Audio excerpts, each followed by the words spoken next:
Hello everyone, I am Dr. Nidhi Gupta and in this particular video we will be discussing about executive development. So let's discuss. This is video number 24 and about the executive development. So when we talk about the executive development, first thing I would like to tell you that it is the future oriented set of activities, and this future oriented set of activities is predominantly an educational process. Why I'm saying that? Because we know that executives are the most valuable assets of an organization, and there is no doubt in this. It is essential to develop and train them for the success of the organization. Every organization is wishing for the same. So here, if you see the slide, I have written here that executive or management development. So there is no need to be confused. There are two names of this same topic. One is executive development, or we can also call it management development. So it's a planned and systematic and continuous process of learning and growth by which managers develop their conceptual and analytical abilities to manage. I have also written here that it is concerned with improving the performance of the managers by giving them stimulating opportunities for growth and development. That means systematic process. When I am talking about the systematic process, so we can say that executive development is a systematic process of learning and growth by which the managerial personnel gain and apply knowledge, skills, attitudes and insights to manage the work in their organization effectively and efficiently. And educational process through which executives learn conceptual and theoretical knowledge and managerial skills in an organized manner. So basically executive development is the educational process which is helping all the executives to learn or to improve the desired skills. Let's move further. Now we'll be discussing the characteristics of executive development, or the features of executive development. So as I have already told you, it is the educational process which is planned and organized. So we have to properly plan how we are going to have it in the organization so that in the end the desired outcome can be achieved. Then of course it's a continuous process. We cannot say now the training is over or the process is over. No, learning is endless. So it's a never ending ongoing process. Then the third thing, it's a long term process. You have to update yourself continuously to achieve the desired outcome. So it's a long term process, and of course it's ongoing, and it is guided self development. So it's not only to be achieved by the organization, it is to be achieved by every executive or manager also. And of course in terms of improving the skills and knowledge, you are developing yourself. So this is the guided self-development which has to be achieved by every executive in the organization. So in which you have a certain set of skills which you want to achieve in a phased way, or you have to decide all the steps of that, and accordingly step by step you can achieve that. Now moving further, here in this slide I have shown you the process of executive development. So this process is also like the other processes we always study, which is starting from the problem identification, then it is finishing again on the evaluation or follow up. So here this process, the first step of the process is analysis of development needs. That means where the development is required, what are the areas where the manager, the executive needs to develop himself or herself. Then the second, after identification of development needs, the second step is appraisal of present managerial talent. Here you have to analyze where are you and what you want to achieve in future. So you have to analyze the present skills which the executive already having, and the skill set which you are wishing that he or she must have after a certain time period. So the present skill set, you have to appraise that first, and then you have to set the target to be achieved. Then the third step is inventory of executive manpower.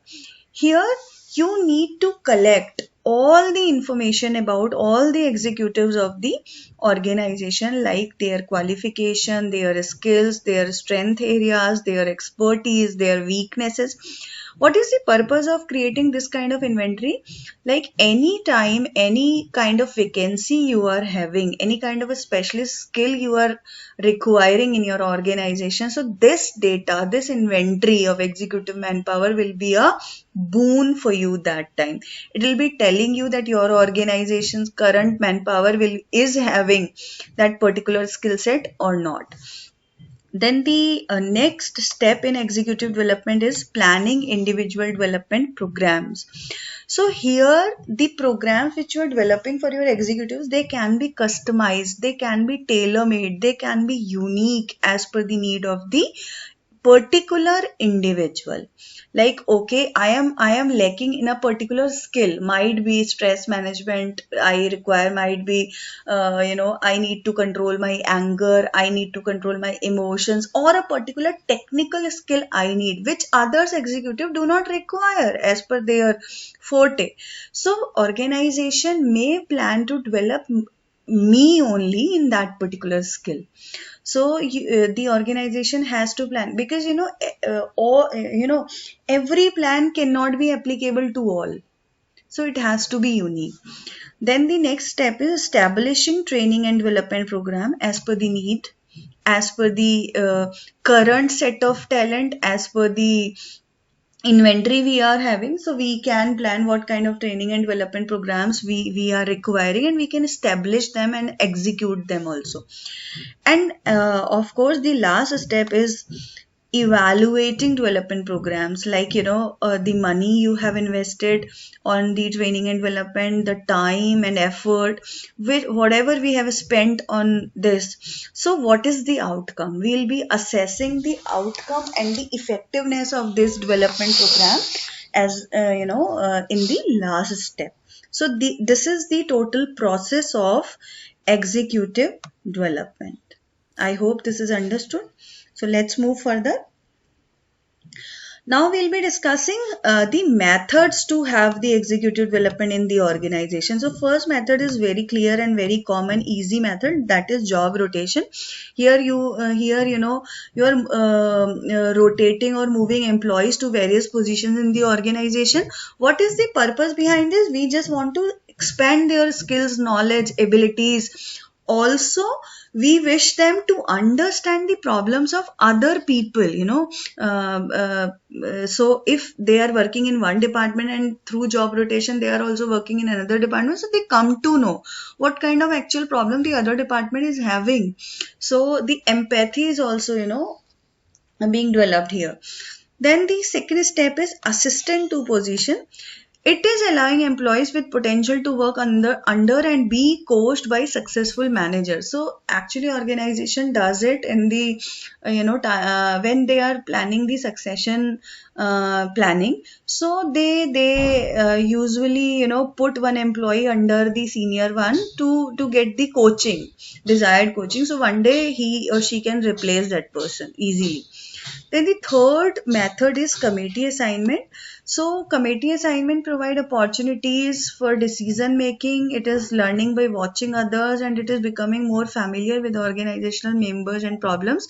So in committee assignments, basically what is happening, you are doing some assignments, like the problem solving activities, like the decision making activities in a group. So wherein you will be with the help of discussions, with the help of all the management games, you come to know how the problem can be resolved in a in an environment where the entire team is working on that. So it's a very good idea.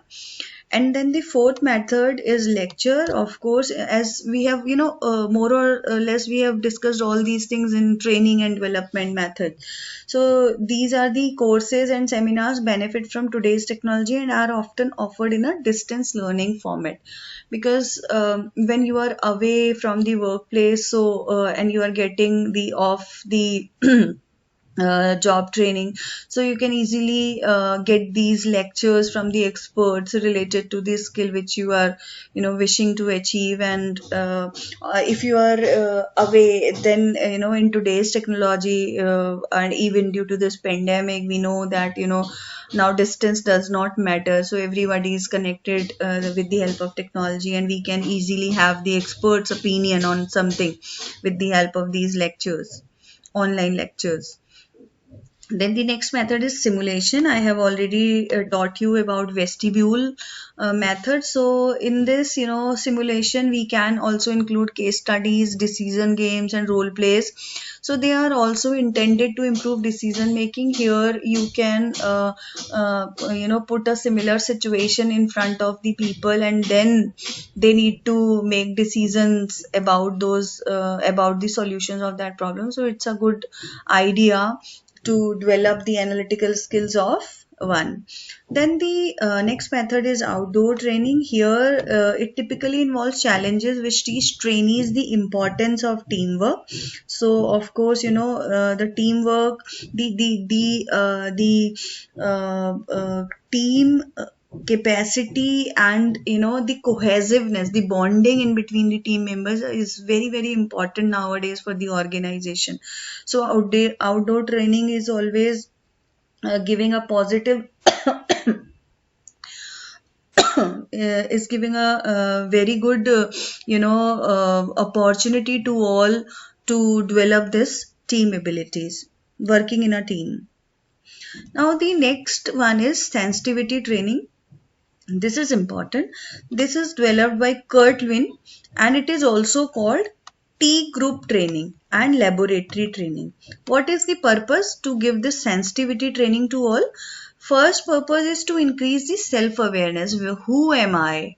What I am thinking? What are my personality traits? How I am behaving in a group? How I am behaving as an individual? So the purpose is to increase the self-awareness, then to develop interpersonal competence. Like when you are interacting in a group, so you come to know so how easy it is for you to interact with others. Are you feeling shy? You are feeling hesitant. You are not able to be a good orator in front of people. So like that, and it is also sharpening the teamwork skills of one individual. Now what how this particular training is provided. So in this, trainees are brought together in a free and open environment wherein participants discuss themselves about anything, and because it's an open environment, so the hesitation is minus, and of course you can discuss freely your thoughts. Then the discussion is lightly directed by a behavioral expert who creates the opportunity to express their ideas, beliefs, and attitude. So this psychological or behavioral expert, he plays the role of the moderator here, and he ensures that everybody is having this chance to express what they are thinking, what are their ideas, and what kind of attitude they are having towards the people. And it is also focusing on face-to-face interaction and confrontation. So not the unhealthy one, but yes, of course, the healthy confrontation. I am not convincing with your ideas, so we can positively discuss both the ideas and make a conclusion, and it's a face-to-face interaction. Now, the last step is, about the process that I told you, that evaluation. What kind of evaluation we are, having in terms of the time, money, efforts we spend. So how we evaluate these management development program. This is also very crucial. So how we can observe or evaluate or assess the effectiveness of a development program, like which we have given by these different methods which I have already discussed, like sensitivity training, job rotation, team assignments, committee assignments, and all. So now it's time to evaluate evaluate those development programs? So first you can evaluate by observing the trainees behavior. So how it is now. So is there any difference, like before the training and after the training, the behavior is changed, it is improved or not?